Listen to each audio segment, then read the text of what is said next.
ठाकुर जी बोले मैया मोए ब्रजे छोड़े भय 100 वर्ष से अधिक है गयो।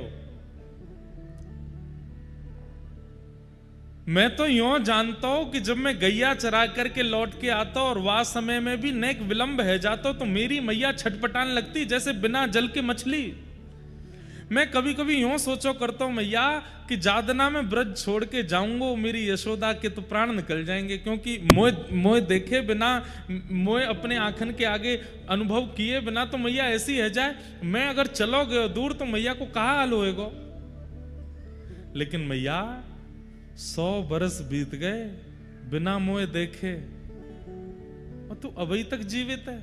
मैया ठाकुर जी करें भगवान करें तू तो 1000 वर्ष जीवे, लेकिन मैया मुकु आज ने संशय है रहो है कि कन्हैया ते इतनो प्रेम करवे वारी मैया 100 वर्ष कैसे रह लई मेरे बिना। यशोदा मैया के नेत्र सजल हो गए और यशोदा मैया बोली लाला मैंने सुनी है तू भगवान है। ठाकुर जी बोले ना मैया सबके काजे हूं तेरे काजे तो ना हूं। बोले अगर तू भगवान है तो हृदय में देखनो आवे, हृदय में झांकनो आवे, कौन के हृदय में कहा चल रहा हो तो पता होगी। बोले हाँ मेरे हृदय में झांक के देख तो को कुछ दिखेगा। जैसे ही ठाकुर जी ने यशोदा जी के हृदय में देखा तो यही छवि यशोदा मैया के चित्त में खड़ी है।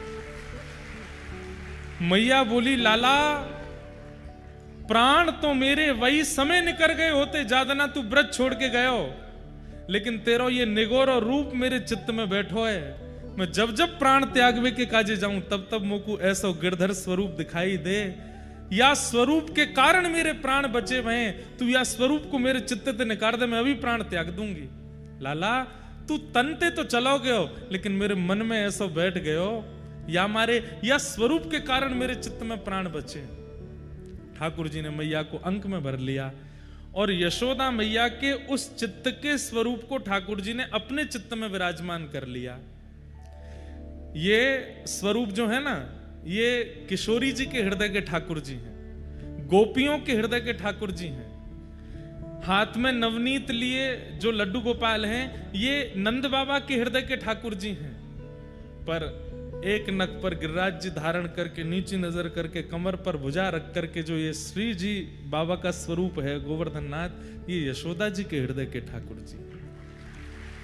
कालांतर में जब कलयुग आया तब ठाकुर जी ने मन में विचार किया कि कल की अवतार तो बहुत समय बाद होएगा, लेकिन गिरिराज जी की महिमा बढ़ाने के लिए मुझे कुछ करना तो पड़ेगा।